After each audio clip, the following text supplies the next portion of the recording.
पंकजा मुंडेंनी राजीनाम्याची भावना व्यक्त केलेली आहे कशा प्रकारे? नाही, आता त्या बिचाऱ्यांना जे जे या राज्यातील देशातील केवळ ओबीसीचं मत, पण ओबीसी नेतृत्वाला बाजूला सारण्याचं काम मुंडे साहेबांच्या पासून अन्याय सुरू झाला आहे. ते आज गेलेत बिचारे. त्यामुळे त्यांना असं वाटत असेल की आम्हाला न्याय मिळत नाही, कदाचित पक्षामध्ये आम्हाला आमच्या सगळ्या एवढ्या त्यागाला महत्त्व नाही. त्या उद्रेकातून ते म्हणाले असतील कदाचित. ह्या भावना कधी कधी बोलून दाखवतो, ज्यावेळेस त्रास वाढतो त्यावेळेस त्या भावना सहज येतात. पण मला वाटतं की पंकजाताईंना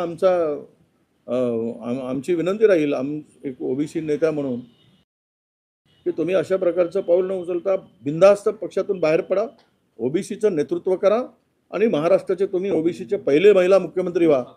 यासाठी आम्ही तुम्हाला साथ देऊ. बाहेर पडा भाजपातून आणि या मैदानात आमची त्यांना विनंती असणार आहे. पंकजा मुंडे जर का भाजपमधून बाहेर पडल्या, काँग्रेस त्यांना पक्षात घ्यायला तयार आहे? 100% घेऊ.